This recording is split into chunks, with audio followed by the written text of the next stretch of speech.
open market to get certain things. And they're saying they're going to put these into production and all that stuff. It's like, well, we'll see what happens. I mean, because we have surrounded.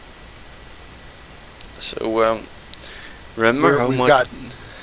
We've got bases and troops in Afghanistan on one side, and there's Iraq on the other. Well, there won't be a problem as long as everyone will stay friends, but how likely is that? Nobody here seems to want to be friends with Iran.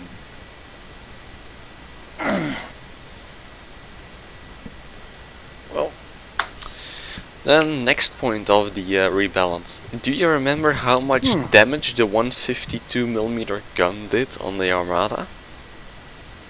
Yeah, it was averaging like 1100 damage a pop. That's what the 140 on the Challenger will do. Oh, wow. With armor piercing, not with heat. Because heat will do more damage. But have less penetration. And then you have Bish. Really weird name for ammunition, but anything that has less than 200mm of armor will get ripped apart by that version of high explosive.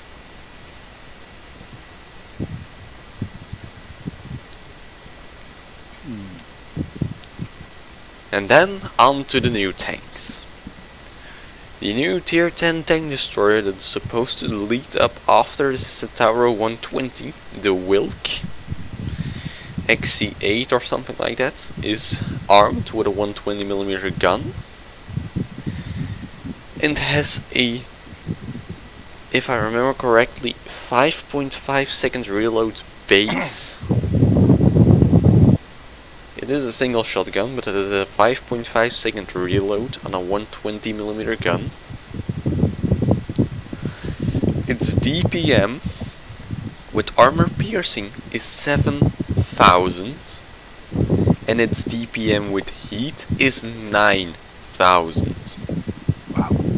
I need that thing.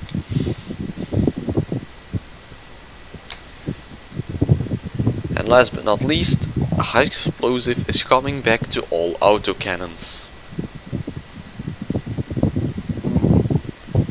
But it's going to be buffed. Yeah. So, side armor, as soon as your ERA is blown off, it will start doing damage.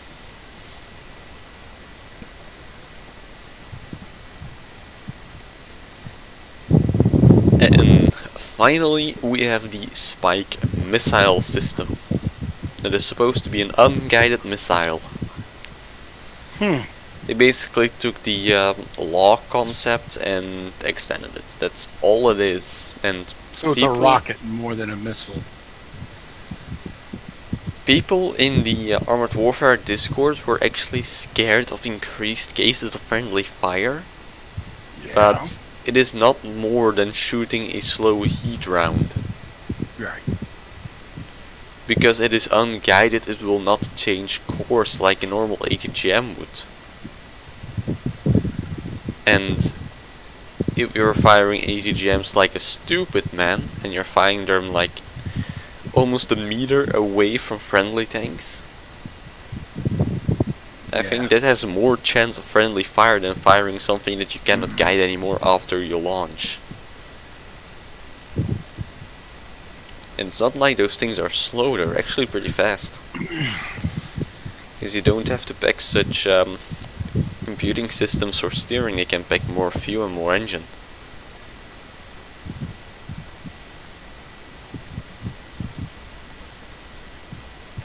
And lastly, we have the new Tier 9 light tank, which I think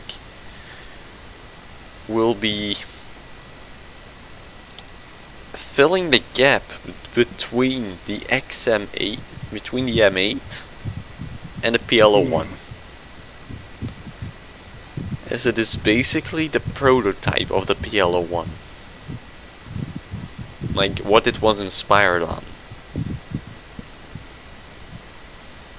Well, I know the PL01 used that CV90 as a basis.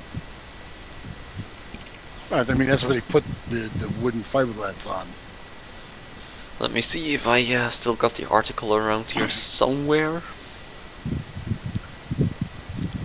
It's 0.21 preview. So, new tanks, the Waterway PvP map, which is based on the Panama Canal. A big overhaul of already existing PvP maps.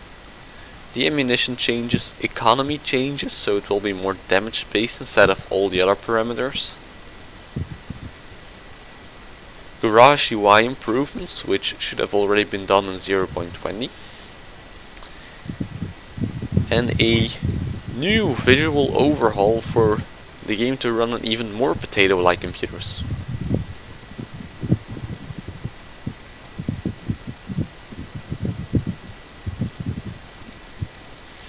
So let's see, where is it here? The WPV Anders Tier 9 light tank. Oh, I remember about the Anders tank too. That was another Yeah. one that had high hopes. It is armed with a 120mm gun and has around the same maneuverability as the PLO-1 from testing. Right. So it will probably be the gap filler between the M8 and the PLO-1 because that has always been empty. There hasn't really been a Tier 9 light tank. Or I'm talking out of my ass, so I should check. Just to make sure I'm not lying to everyone. Right.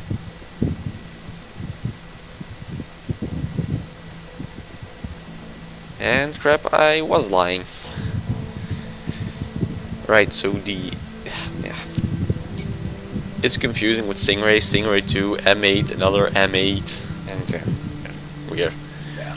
And with the removing of the XM8, and I really need to take a better look at these tech trees, so it will probably be an alternative version to the Thunderbolt 2. Or what was previously known as the Thunderbolt, and the M8 Buford was previously known as the XM8. Weird stuff. But I do think that that option will probably be a better introduction to the PLO-1 than a Thunderbolt is.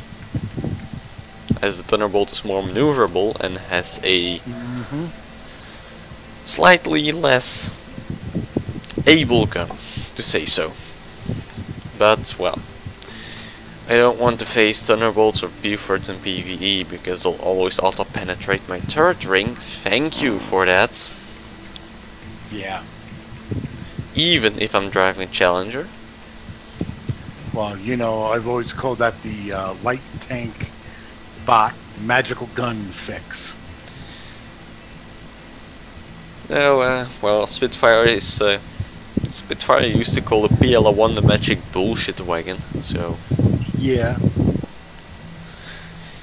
But now with the frontal weak spot that you can do maximum damage to. Like the entire front is the weak spot. Even with the upgraded armor package.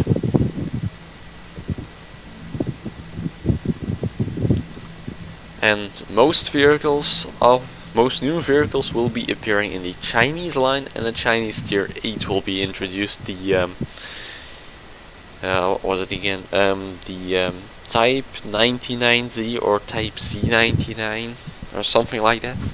Yeah, the Chinese's best tanks. Yeah. Let's see. Roughneck and Narrows will be overhauled in this patch. So you should take a look at those, because they have, from what Cosmic experiences, that they actually changed a lot. Then the ammunition changes, which is pretty much going back to 0.18. Huh. The economy changes, which is basically saying that it is based, that it will be more based on damage than anything else. So you'll get more credits for the damage you do, but less for everything else. Right. What about the PvE though? Nothing on PvE. Completely nothing. That's which is discouraging. weird. And also in the article they don't talk about the buff to already existing tanks. Mm-hmm.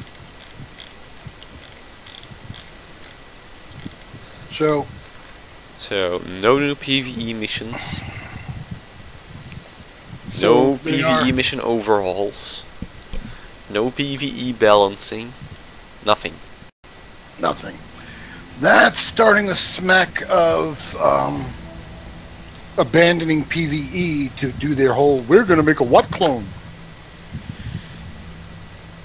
Which I've heard of. Actually, before. in my opinion, the game is better off being only PvE.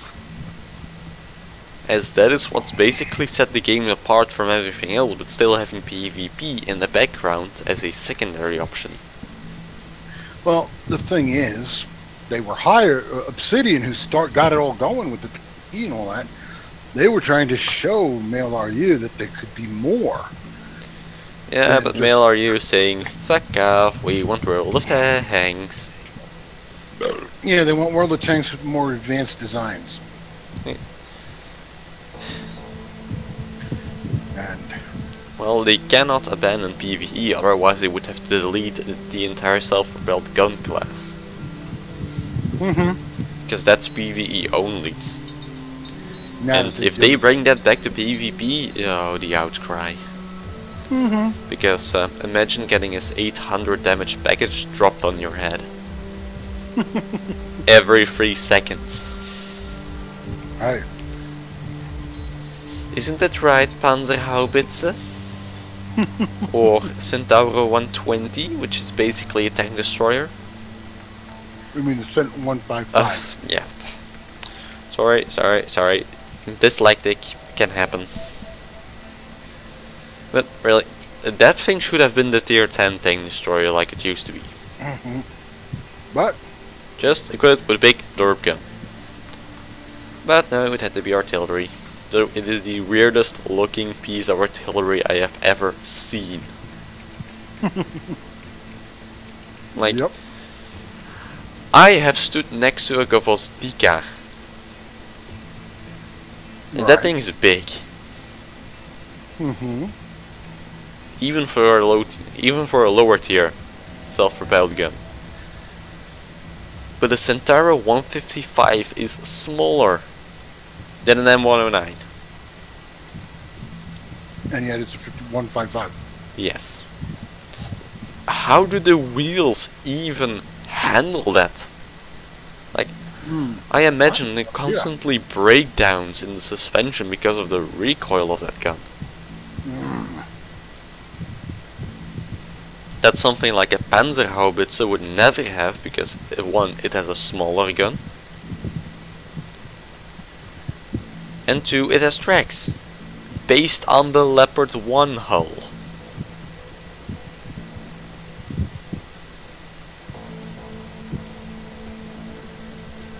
Why? Like, isn't the Palmaria good enough anymore? Because that's based on the OF40 hull. Well, no, it was a good, and it was good in its day when I was playing it. Like, how can a 155mm gun be instantly just obsolete? And still, it is a 155mm boomstick. Firearm could best be described as probably a building leveling bomb.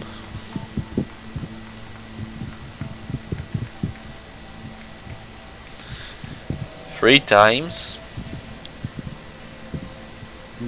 within 10 seconds.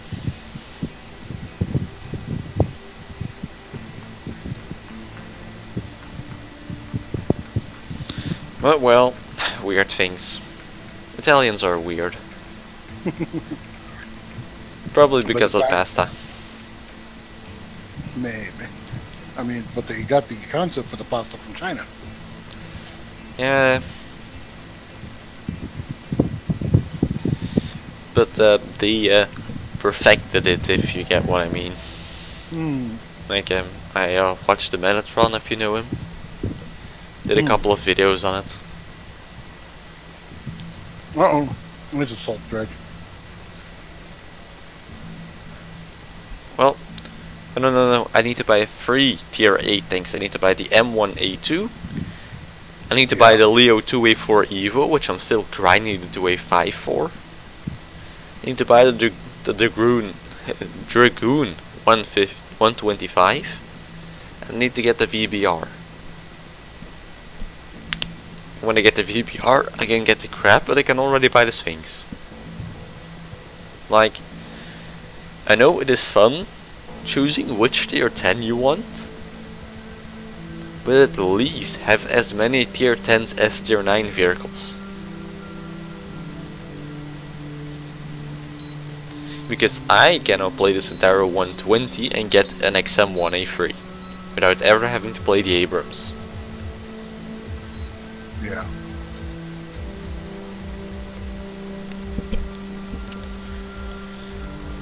But well, I'm still waiting on my Kampfpanzer 70. Ah. Because I love my MBT-70, it's my most played tank.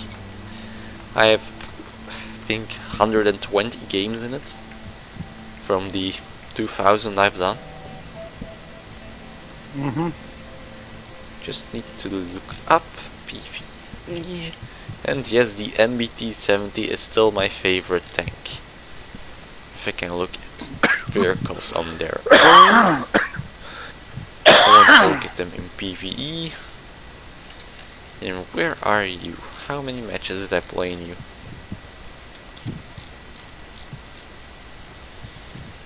I have done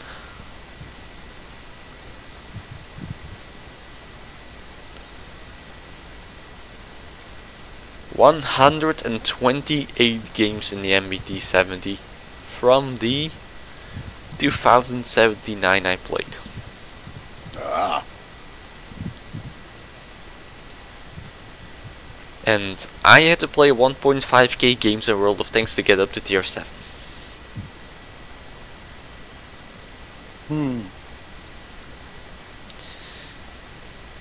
And the armor stats on the KV3 are very misleading. Because side scraping is as good as impossible, the turret armor is crap, and the only good gun option is a 100mm. Because the 122 sucks. Which one with the 100mm? The KV3, but I don't know if they've buffed that thing since I last played the game almost 3 years ago now. Ah.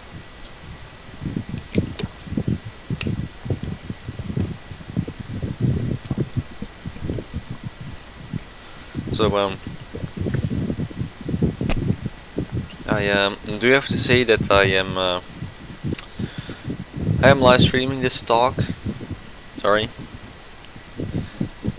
Oh well, I don't really have a whole lot else to stream, so Yeah, actually, I do need to change the title because Gus isn't here.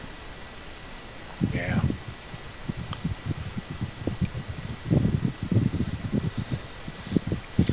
You know what? Because no one is using it anymore, I'm going to call it Armored Talk. Ah.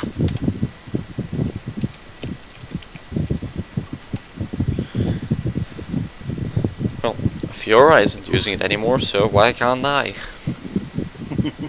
I basically stopped with it because he couldn't stop arguing about what was best for the game. Yeah. Like everyone wanted something else, which is weird. Yeah, I know. Like, you all want game balance. You all want new tanks. You all want new maps. Why does it all have to be different? Like, does it matter in which order tanks are introduced? Like, I would never, if I was developing the game, did the Polish ones first. I would have done all the very known ones first, like the K1 and K2 Black Panther from South Korea, or the Type 10 main battle tank from Japan, or the Type 74 main battle tank, which is basically a which is the production model of the STB-1 in World of Tanks, so people know it already. Exactly. But Polish vehicles, really? The only thing, and sorry for Polish viewers, Poland is good and is getting invaded. First World War, Second World War, the Swedish in, I think it was 1600, when they were a superpower, invaded Poland and went through to Russia. The Prussians were there, the Teutonic Knights, the Hungarians, the Bulgarians. The Ottomans even tried, but they failed at Vienna. Hard.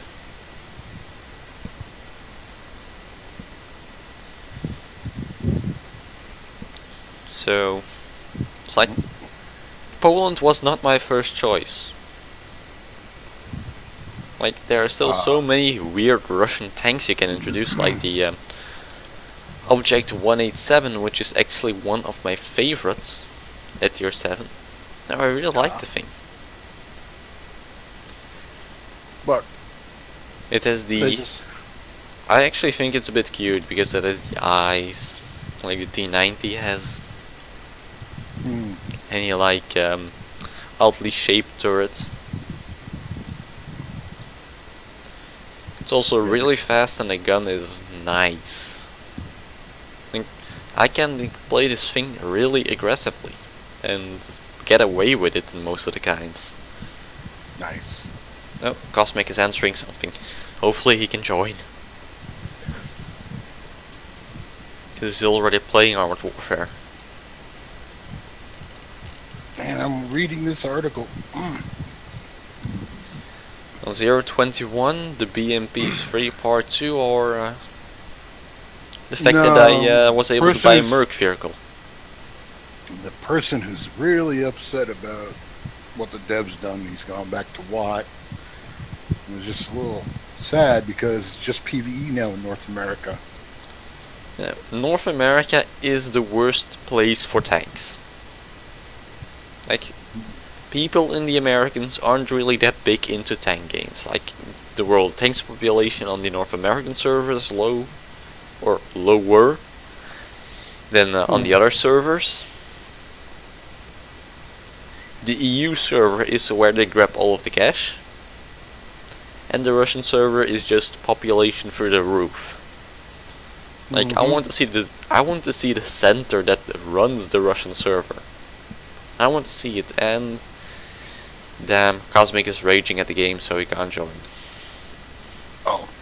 He's probably typing something salty in the Armored Warfare chat, in the Armored Warfare Discord. Like I am known to doing. Like, have you ever read the long and salty messages I left on there? Like, they were hilarious if you read them afterwards. But all of it was true. I even... one time, I had a match in the Object 187. And I was, I think, 100 meters ahead of my team, which is always bad nowadays. And a swing fire, a BMD4, a BMP3, and a team... and a Type 98 all came at once at me. All of them fired an 80 gem into me, all of them penetrated, and I got killed within 30 seconds. Yeah. I was dead within 30 seconds, and I was only the second defense point on Direwolf. Wow. The video is still in the Discord. I even have it on my YouTube. It's like only 30 seconds. There's no audio on it. But you see how overpowered bots with 8 gems are in some cases. Like, oh, dude, I got to see it. I mean, I warn people, when you get them to remove the arty, get prepared to suffer something else. I am, well, I'm going to pull the video. Just a second. Got it here somewhere. Here it is, here it is. 17 views. Copy the link, go here. And I'm going to put it in gaming.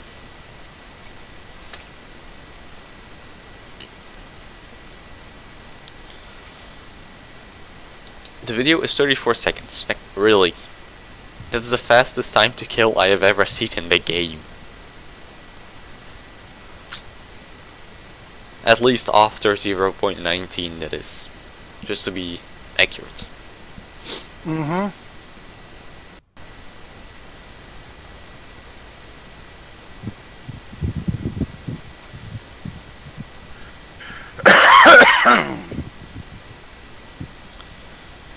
And, well, next to them actually being better off focusing on PvE, I have proposed a complete overhaul of how PvE missions work, because now it is always like drive to there, cap out, win.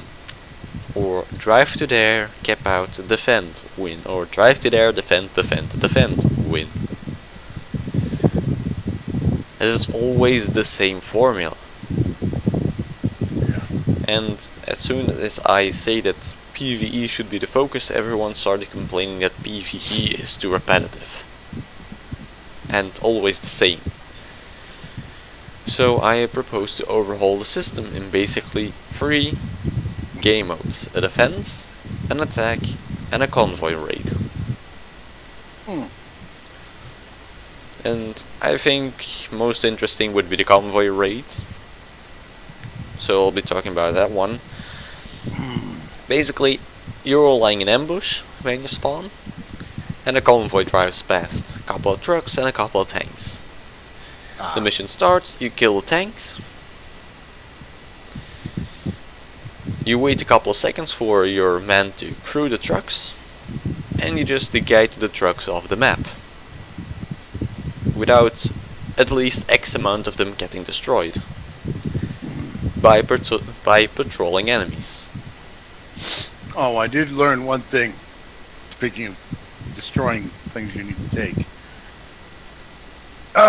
This crazy game I played today. At least I didn't have any of the robots that are called Wrecking Ball. The problem is that if the robot, instead of climbing over certain objects, just smashes through it. And yeah, if you're trying to salvage like supplies and alien materials, that's not conducive to it. The robot crashed through all of that goodies on one flatbed, like an MBT crashing through an old house. like, I still don't know why a tank can drive over a flatbed truck. Like, really, devs? Yeah, devs were funny that way. Like, I could understand a tanker, because that could have something flammable in it. But a flatbed with nothing on it. Should have been able to just like crawl over and up on top and over to the other side of them. Yeah. But nope. Totally stops them. Or Cosmic did experience this. He was driving on the new PvP map, and he came past the house and he got stuck on the stairs to the front door of that house. Like, his tank couldn't go over it. Yeah. Which is probably a defect with the collision model of that house, but that's something they need to fix. Like, if a tank cannot do the exact same things it can in real life, why make a game about it? Yeah. Like, I do understand why driving through houses or pushing containers around isn't good for the game itself. No. Now, because that basically says F all to cover. Yeah. But 2 stairs. 2 stairs. At maximum 30 centimeters high. And a tank cannot go over it.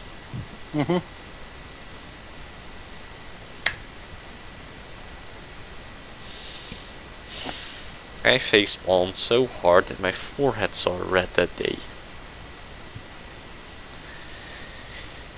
And I facepalmed so much that it usually doesn't happen anymore. Yeah. Like, It's weird.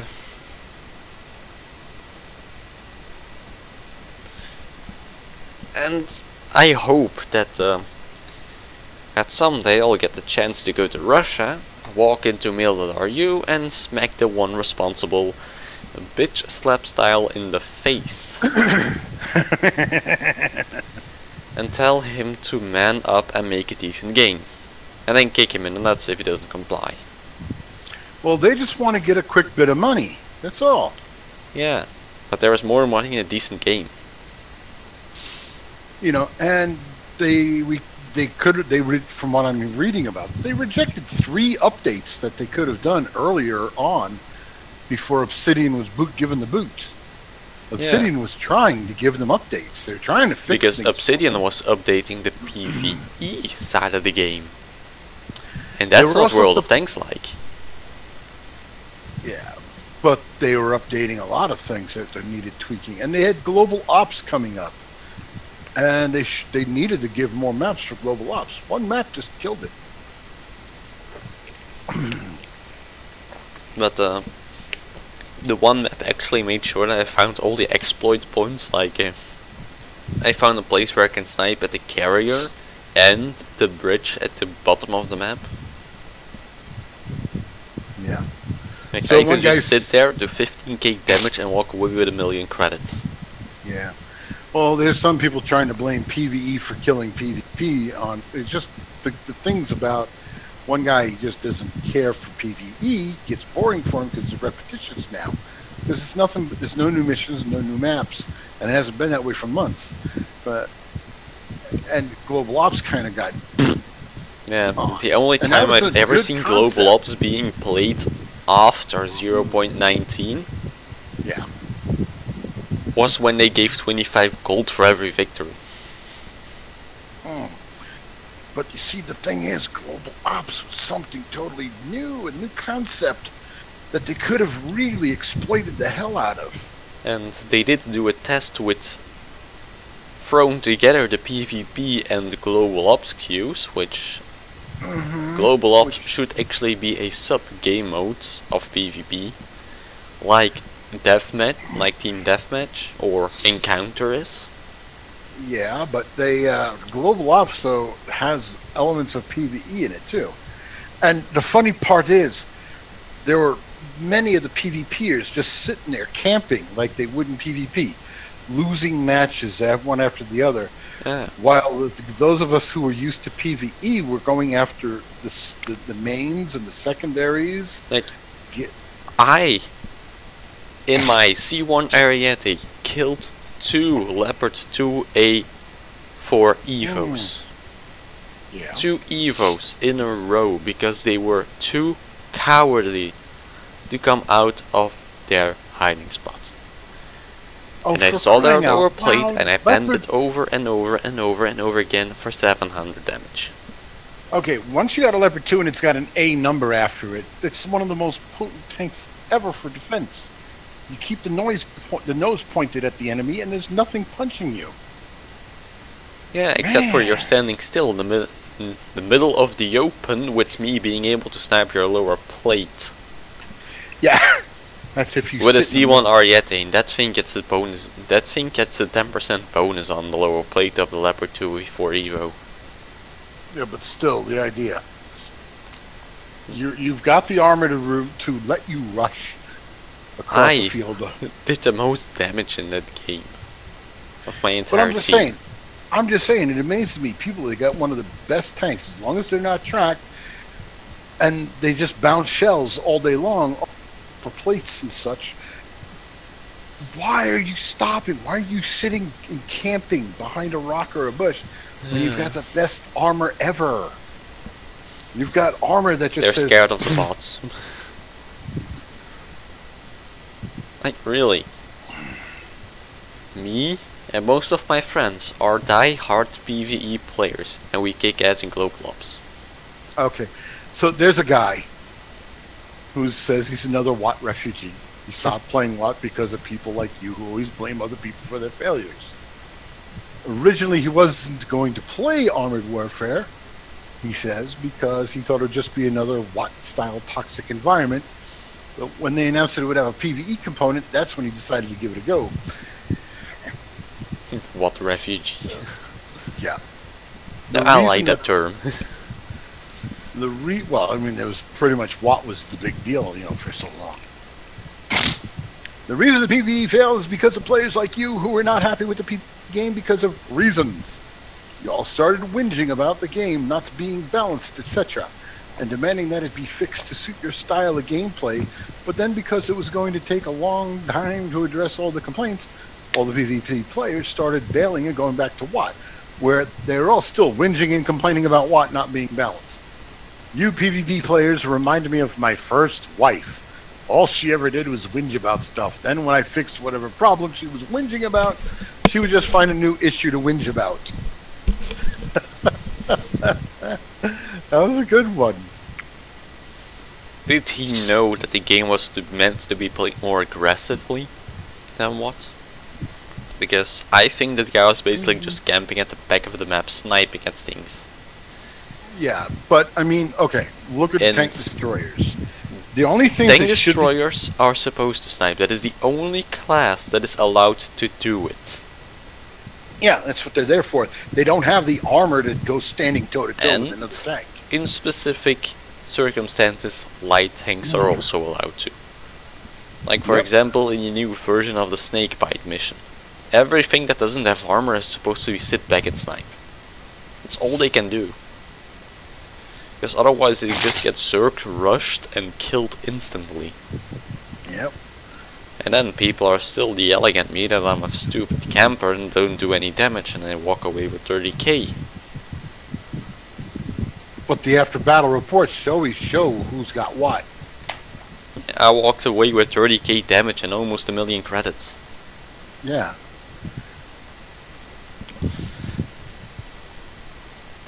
And I didn't feel bad about reporting them of calling me a noob, an asshat, and a shitbag. Like, you may think I am trigger happy, but I have a lot of reporting every day. Don't get me wrong, I do say good things to people that deserve it.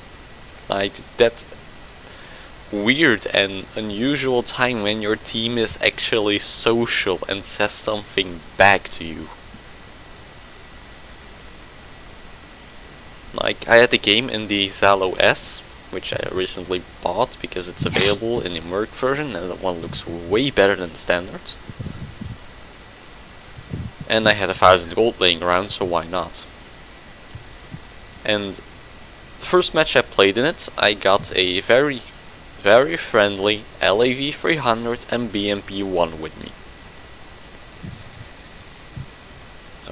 I did like I always do before I start a match. I said to everyone good hunting, and they immediately started talking back to me throughout the entire match, and I invited both of them to be my friends and into my clan. Yep. While the M60s that were on the team were basically camping at the back, not trying to spot anything. Because Scorpio is actually very hard at low tiers because nothing can be spotted before it spots you. Exactly. And the map is basically just open on both sides. With the only real cover being in the canyon itself. Yeah.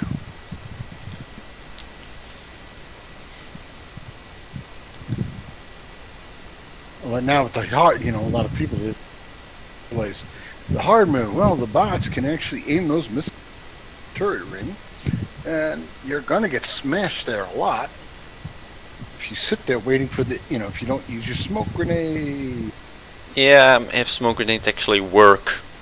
Yeah. Because they still don't. How many times have you fired smoke at an enemy tank that's spotting you and he still hit you after it? Yeah.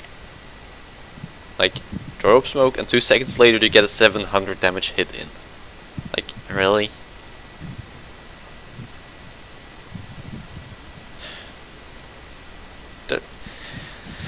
There are problems with the game that I am easy to forgive. But there are also problems that I'm so salty about that I'll kill a human just by having them read my text of complaint. And those problems are the ones that are making this game into a bad game. The ATGMs, the lack of small updates. Like, why does it always have to be a big update? Just release a vehicle at a time. You have made it yourself possible to do so. Just do it. Like, you got a new MBT ready? It is balanced. Okay, push it out in an update. For all the updates, well, let's say 20.1. And another vehicle 20.2. Another vehicle 20.3. Oh, a map 20.4. Like, why do we always have to get like 4 or 5 new tanks, a new PvP map, and a complete overhaul of the UI in one package?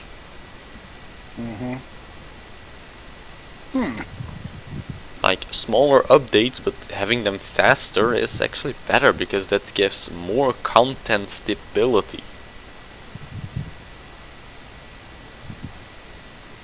As that is something that this type of game benefits from. The amount of content it can get. And how fast it is to be released. Like, look at World of Warcraft. How long has that game been around? A while. And how much of the time is basically stretched of it because of expansion packs and added content, like the Legion expansion, which is supposed to be the last, but I don't see it being the last as the Blizzards. And that game basically sold thousands, if not hundreds of thousands of copies of the Legion expansion. So why is it so difficult? There is a PvE thing happening in the patch coming up. Really? What is it? The spotting issues. Oh, thank God! One less thing to be salty about.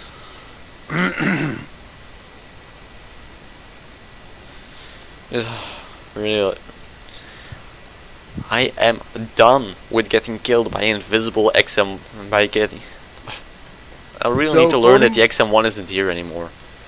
I am tired of getting killed by invisible M8s. Only the bots have XM1. No, I have XM1. Well, if you had one before they did the change, yeah. Like I did. I still have it. It's one of the best tier 6 premiums there is. Like, that one, the MBT-70 and the VFM are the best. Everything else is crap. Like the M60-2000, even after the buffs. Oh no, sorry, that one was a tier 7. But they also pushed the WZ1224 up to tier 6. I basically got 1 upgrade and 1 free premium tank from that patch. That is basically giving me 25 euros.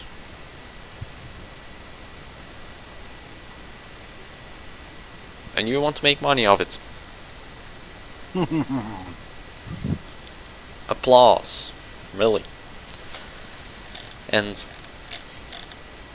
have you ever played the XM1 with only hash? No. Because it's possible. And it's fun. You can do 500 damage with a shot. Nice. And the most things you face don't have armor. And if you take just, like, I say 10 armor piercing rounds, that's probably enough to deal with the occasional Ramka or Terminator. So according to this thing that Silent Stalker's saying here, because there's a lot of bots on the map, they get more spotting checks, and a single suicidal bot spots all players at close range. Yeah, that's the problem. Two, the bots have a lot of lights and AFVs compared to often MBT heavy player teams. That Yeah, means but bots light have. tanks and AFVs are also crap at spotting these days. Because, let's see, I think it was the... Yes, the D80B. Do you know how far the spotting range on that thing is? No. The tier 6 main battle tank. 435 meters. Only Damn, the crap gets the same view range. Well, the thing he was saying is that means the bots have legitimately more scouts, quote unquote. And finally, 3. Bushes are advantageous to bots as the advancing players are not usually utilizing them, not on purpose anyway. But a bot that was lucky to spawn behind the bush will get its benefits. Or the 60 bots that were behind the bush. So here's what they're planning to introduce. For one, there would be faster spotting checks in .221. For number 2, .21 buffs lighter vehicles in many ways, but for PvE, increased DPM is the most obvious one, so players may feel advantageous to bring more non-MBTs. Nope. Because armor wins. For 3, there are map reworks, but that would obviously be a slow process. And there are only 2 maps to be reworked, and I don't see the PvE missions on them also reworked. Right. So, however, we've decided that in general, given that we want players to be utilizing stealth and spotting gameplay elements, that will add multipliers to bot camo and vision ranges for PvE, that will nerf bots compared to players in those aspects. That will likely a hot fix in .21 or in .22. Wait, that isn't within the .21 update. No, this is in the thread Silent Stalker put out in the same area. Alright, okay. If it is true he's talking about, I'm going to buy a plane ticket to Moscow and I'm going to hit the guy from Armored Warfare in the face. One guy said, why not just give players full vision range instead of giving multipliers to bot vision range and camo? Like, 1. Light tanks are broken at the moment in camouflage factors. This is proven even in PvP. On the proving grounds itself it was proven. Because the XM1 actually needs to proxy spot one of the tanks on the proving grounds, and that one is an M8 Thunderbolt. The XM1 cannot spot an M8 Thunderbolt sitting still on raised ground without a bush on it.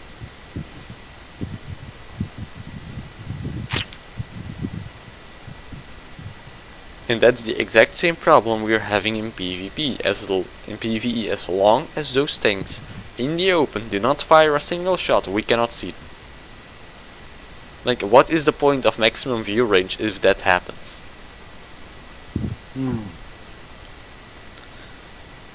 But the other way around, as soon as I place something without armor and fire a single shot, I get spotted and 6 tanks hit me instantly. So, 1.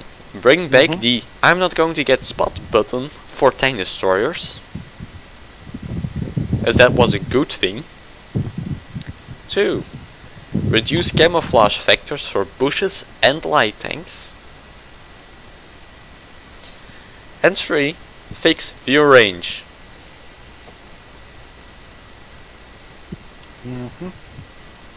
Like, I have played the T80B a couple of times and I've never spotted something at the maximum view range. Never. So why does it even have that view range if it cannot use it? Yep. Which is why the T80U is so much better, because it has a lower view range but better stats and everything else, as that was supposed to be balanced like that.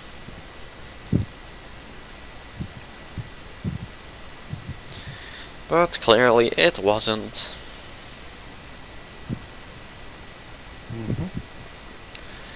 And then the one last thing about missiles. In the original developer post, it was said that missiles will be dumbfire and will not track you. I have a lot of proof that they do track you, even on medium difficulty.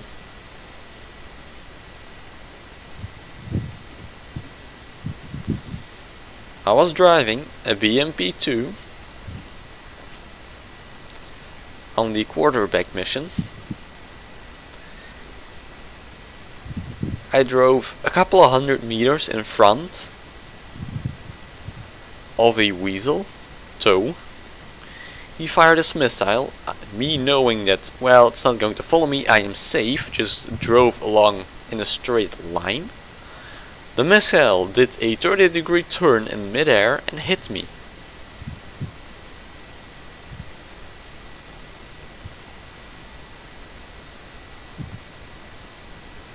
Like, game balance, question mark. No player is that good at aiming. No player. Because give me one player that can consistently hit something that is going 80 kilometers an hour 400 meters away.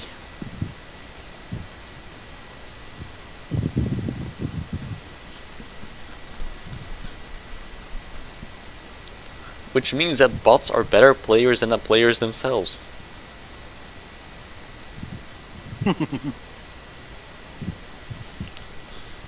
And there are more bots.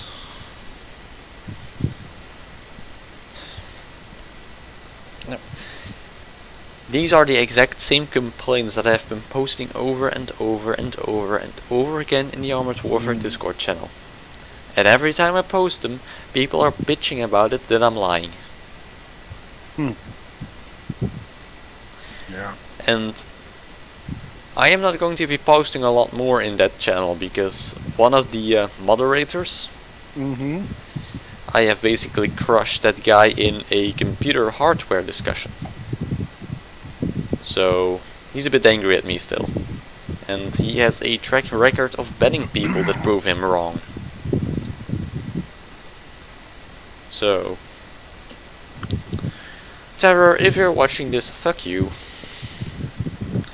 Ryzen is better than i7. Just admit it. Especially in our line of work, where all of us use 264 encoding, which is CPU based to get the best quality for our streams. So, more cores with more processing power are advantageous for us. And if I just check a little bit, where's my task manager?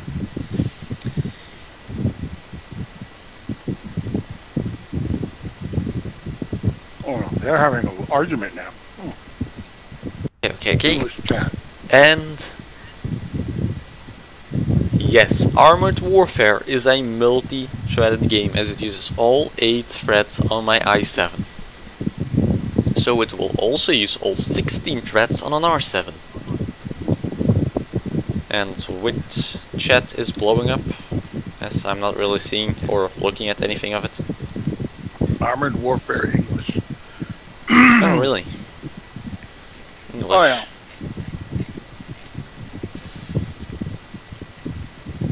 Why are there World of Tanks pictures on Armored Warfare Discord? Well, because during this argument, people are trying to show the difference between a medium tank of World War II and the MBT of modern day.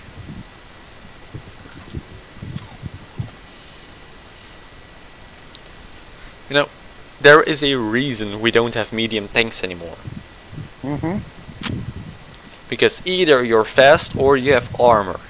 That is all you can do these days. That's why medium tanks don't exist anymore. As they are slower than light tanks but have less armor than heavy tanks. So what do? We take that obsolete class and we give it the armor of an MBT. Of a heavy tank, sorry. And main battle tanks were born. These were meant to be all-purpose. They were fast enough to get into places. They had to be like medium tanks, but they had the armor of a heavy tank. Well, it's more the firepower of the heavy tank. Yes, also the firepower of a heavy tank, like the 120mm gun we're used to today. So, And light tanks changed from a flanking role Mm-hmm. to a scouting role together with armored fighting vehicles, or infantry fighting vehicles for that matter. But they serve a bigger gun. They still have a bigger gun. They get, basically, they get medium tank guns. Like the VFM Mark V or the Stingray as good examples. Those get 105mm guns. And But those guns are the same guns as on the Leopard 1. But if you look at the difference in design philosophy of the main battle tank, until the T-14 Armata came out, the Russian philosophy, and by dint of copying them, Small other and nations, cheap. the small, lighter, cheaper 45 to 50 ton models, whereas the West went with the 60 plus ton heavies, MBTs. Yeah. So if you want to classify medium and heavy today, something like the, let's see, T90 would be the T90 would the be a medium. T-series would be medium tanks, and the Abrams would be a heavy. yes, and I'm sorry guys if I haven't been looking at chat, but you haven't posted anything yet, so well, I'm still connecting to one source. No, I'm connected to Twitch, so everyone on Twitch, say hi. I know 4 people are watching. Hopefully you're having a great time listening to our discussion. Because let's face it, the Americans, the British, and are making the heavy ones, running in Yes. the 60 to 70 range. The Abrams, the Challengers, but the Challengers are indestructible, so like there is a story of the Gulf War, and a couple of Abrams and a couple of Bradleys went into a village, and they got under so heavy RPG fire that they had to retreat. One Challenger Mark I went in with the full ERA kit and won. Challengers may be slow, they may not have the best gun, they may not have the best accuracy or best penetration, but they are as good as indestructible. And that's all they had to be. Yeah. Well, the British went with the armor aspect of the triangle of tanks. When While you look the at, Germans when you look at, went with firepower, and the Americans went with mobility. As the M1, M1A1, M1A2, M1A2 SEP-V3 are not slow tanks. no, They they're could faster consistently side. hit the 70 kilometers an hour mark because of the gas turbine engine. Yep. Which, by the way, is one hell of a gas pig. Yeah, I can see that engine using way too much fuel for what it actually gives. But it gives the desired result of a fast and mobile main battle tank that still has the armor to compete with other Western designs. While the Leopards, on the other hand, focus more on the gun aspect, as, well, German guns are probably the best guns on the planet. In tank design. Yep. I like my Belgian small firearms, just to say. I like my SCAR, I like my AVL, I like my FNC, my P90 and my 5.7. And the SAW, because that thing is Belgian. Ah. So, when you look at what the Russians tried to do, they tried to do kind of a balancer of all three, but wound up more along the lines of mobility and firepower. But Because they are able to buy 2 T90 MSs for the For price one of 1 Abrams. Abrams. exactly. Which is, in my opinion, the better option, because 2 guns versus 1, and those guns are bigger. Yeah, those are 125s. And a good lower plate. Well, probably not in real life, but side armor and turret ring. Abrams is weak on that. Like the Yeah. turret ring on the Abrams, how more exposed can it get? Like, cover yourself up. How indecent. No, turret ring models in the game. Like, they're probably moved up, but still. The way the turret is shaped, and the hull is shaped, gives a better sight at the third ring. Like, for people that are watching, I will get up the M1A1 Abrams. You can see. To the front, the turret is on the bottom shaped upwards, while the hull is shaped downwards, so you get a clear sight at the third ring, which is, in real life, a weak spot of the Abrams. Or right below the gun mantlet, or what you can call a gun mantlet at least, is also a weak spot, as it is a piece of flat armor instead of the angled armor of the rest of the frontal part of the turret. While if we look at something like a T90, you can still see the third ring, but there is so much stuff cluttered around it that it is hard to find it. Like, you have the driver's hatch, the two cute eyeballs, the F-load of ERA plating all around it, and the fact that the gap between the turret and the hull is smaller. Like, it is still there, but it is smaller.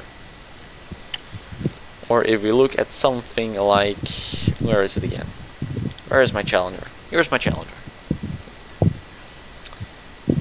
Try and get something between this. This is the smallest gap you can fit a shell into, because the distance the shell has to go is way longer than that on a T90 or an Abrams to actually hit the third ring, so there's more that can go wrong.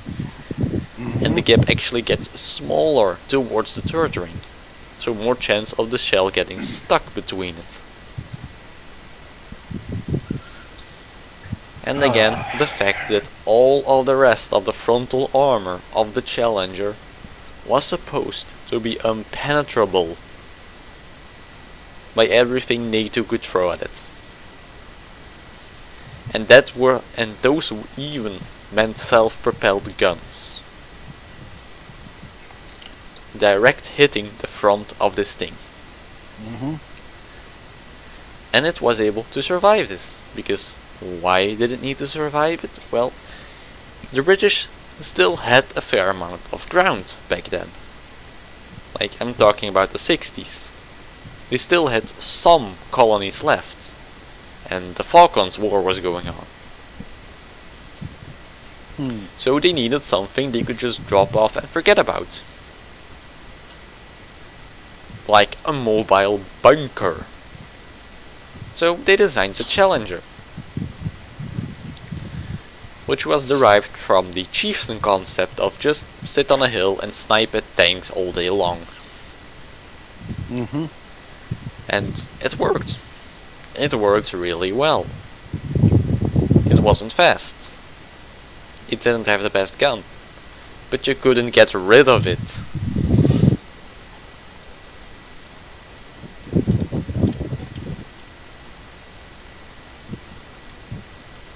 And that is one thing why I think it is extremely weird to actually have the C1 Ariete as a follow-up to the Challenger, as it is actually more of an Italian copy of the Leopard 2.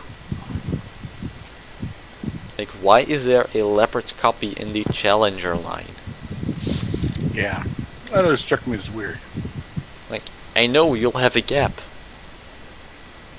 but there is probably something you can fill it with. Like, for example, the Challenger 1 Falcon.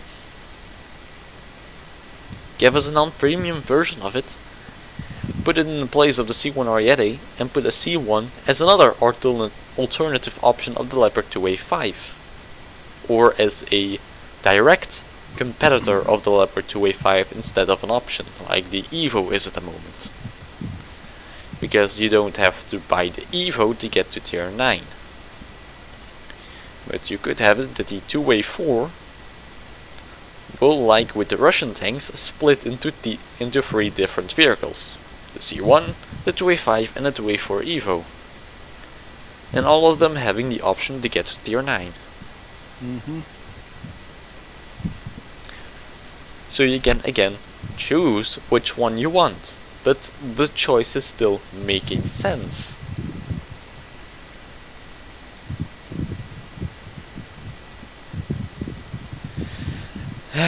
And, well, I will have one more topic to talk about before I'm going to wrap this up. So, anything else you want to add to this lenzabi? Not really much more than, you know, it's like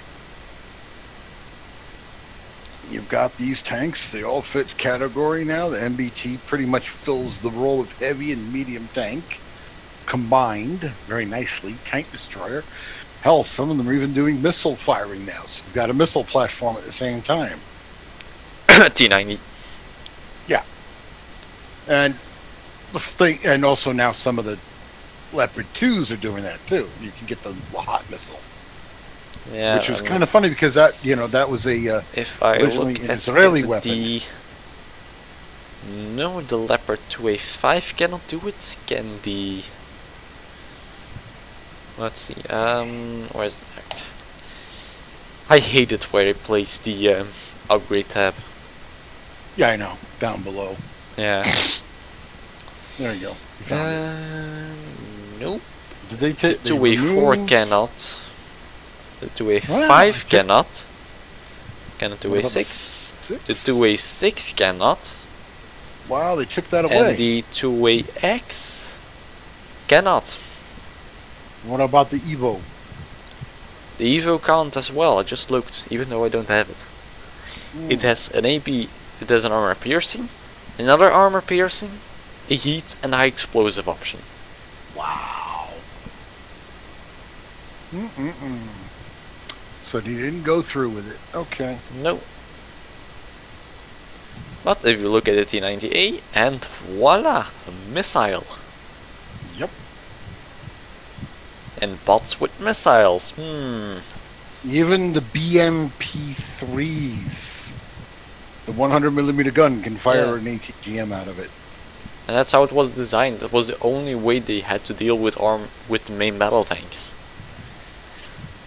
as they were supposed to be designed as infantry support vehicles by laying down swaths of suppressive fire with their 30mm autocannons and a 100mm frag cannon. Yep, but that frag cannon also is an ATGM tube. Yes, because that's the only way it has to kill an MBT.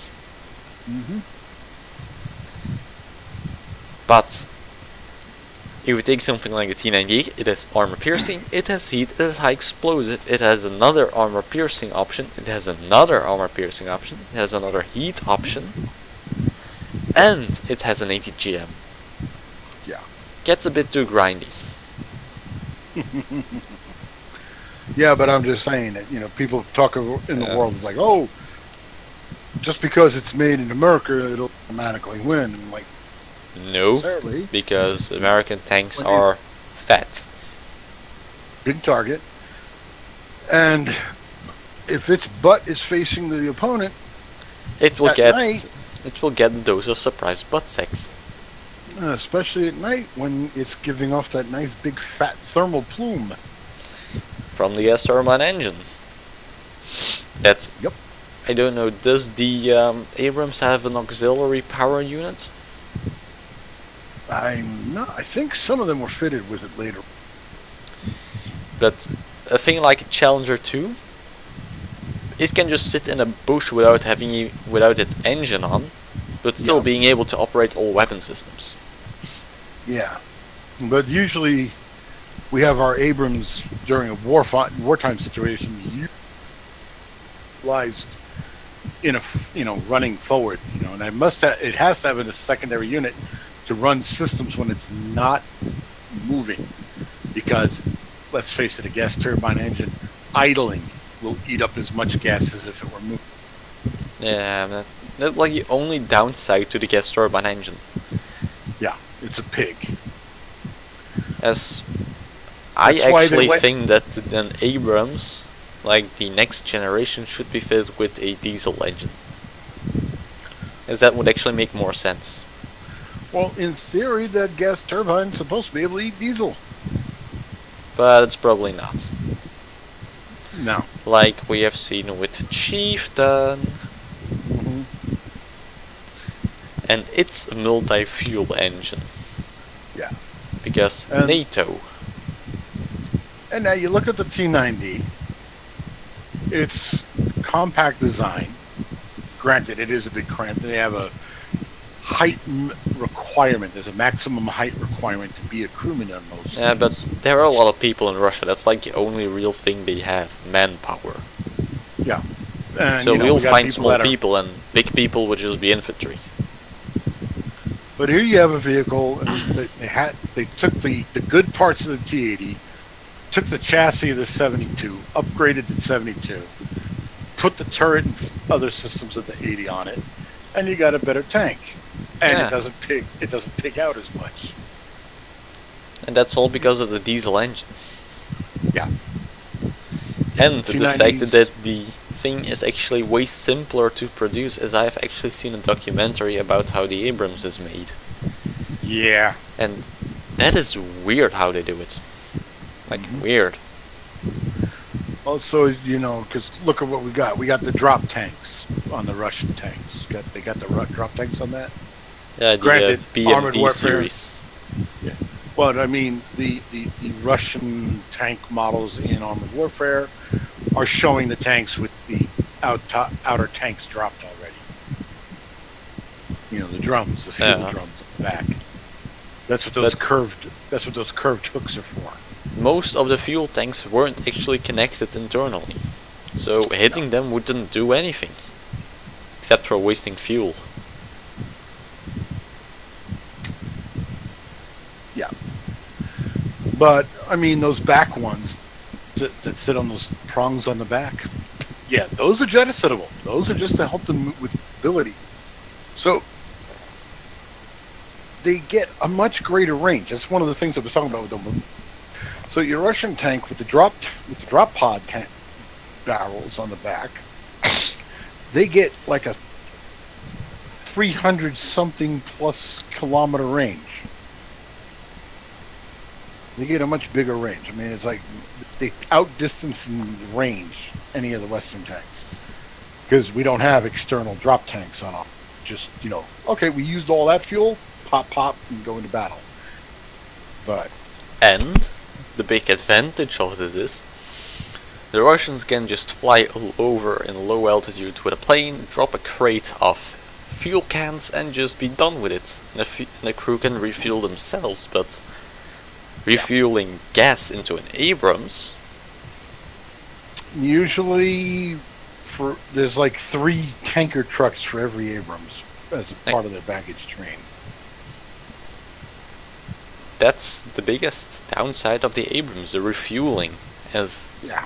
gas says boom a lot of the times as someone accidentally lights something, Yeah.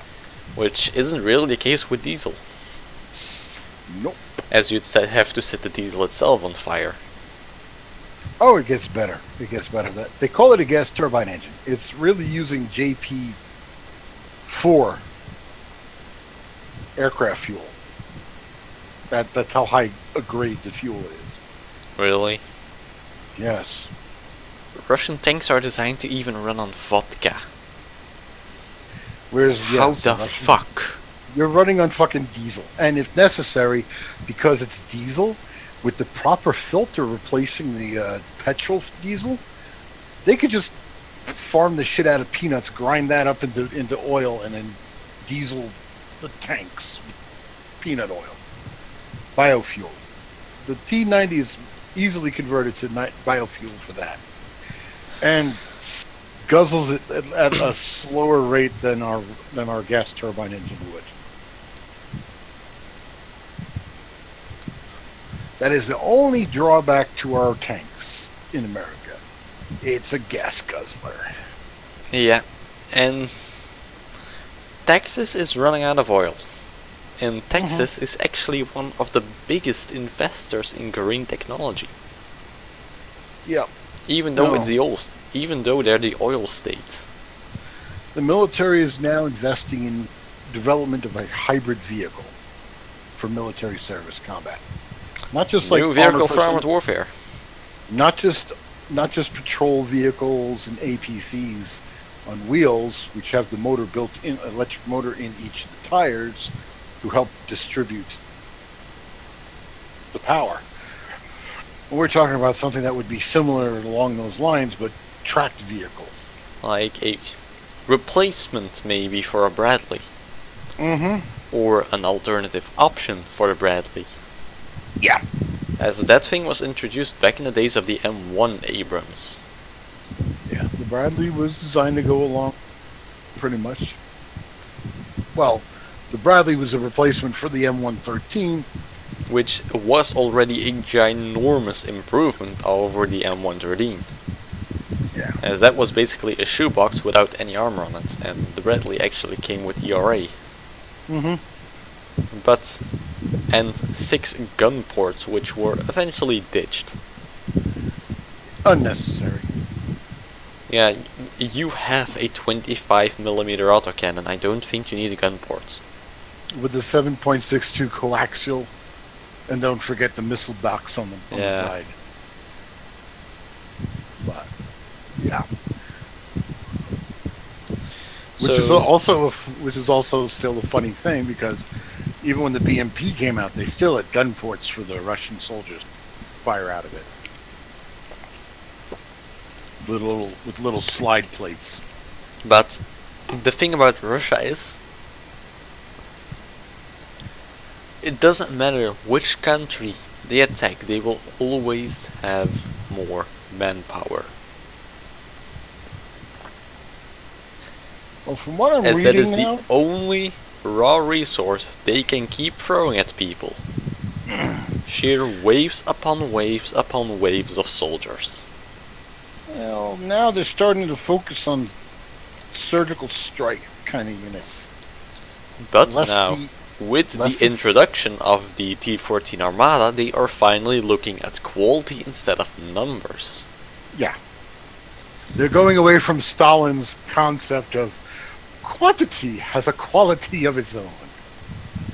Yeah, because they realized that 2.25mm guns are not really capable anymore, but a 152. Well, they haven't even come up with a 152 yet for it.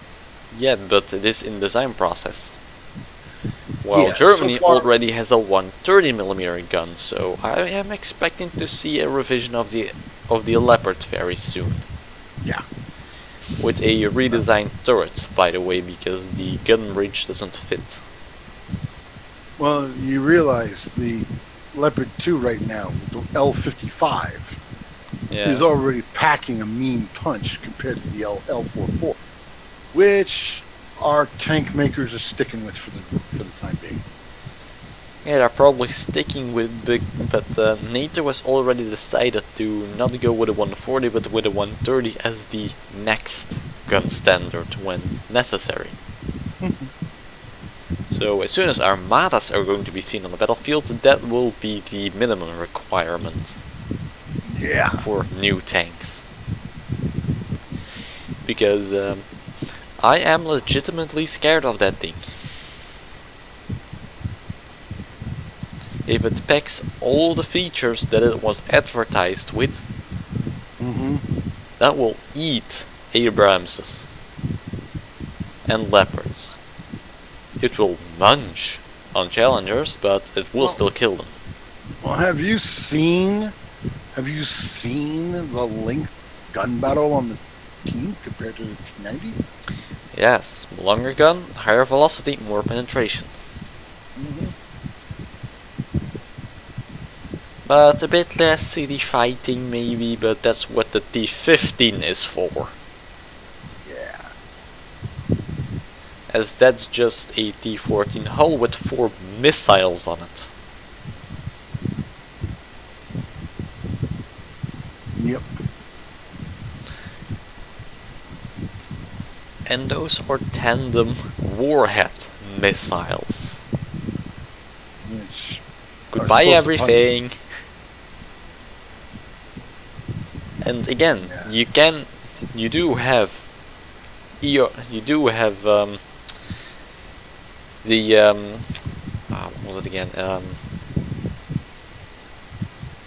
APS, but against 4 missiles fired within 10 seconds. I don't think the APS will be completely ready before the next 3 hit.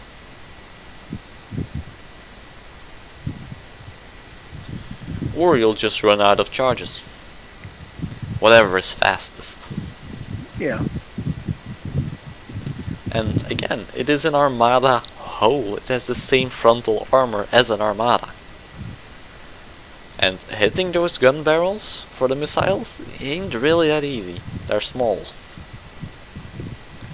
And the T-14 is taller than any of the Western designs we have, so if that thing face hugges us, we can only hit the upper plate. We don't even see the turret. Yeah.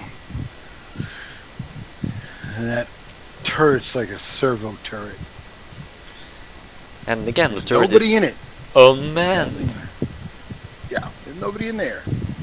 Which basically means you shoot in it, it can still drive back to the base.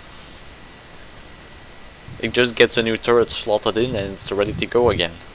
Yeah. But As long as if the our engine's turret intact. gets panned, Yep. that's a whole different story. Well, except for Namurkava, because that's almost impossible. Because one, you have to pass through the armor, then you have to pass through the motor block, and then you have to pass through another internal bulkhead before you get into the fighting compartment.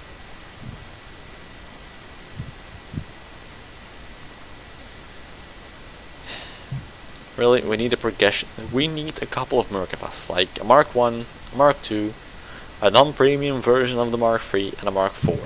Like tank line Well, right now made. we just have the premium version of the Mark II. Oh no, Mark 2. Yeah, but The Mark II is a tier 7. Well, GIF is a non-premium version of the Mark II. The Mark 1 at tier 6, the Mark 3 at tier 8, and the Mark 4 at tier 9. Yeah. That's 4 new tanks added and for one of them you don't even need to make a model because you already have it.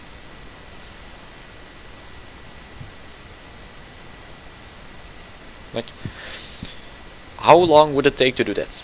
You already have the Merkava model, and they didn't change that much for the 4 versions, on the outside at least. So you can just copy the model 4 times, make the minor modifications that were done, integrate the stats, and you have 4 new tanks. Push them out in a micro patch, and voila! Everyone's happy.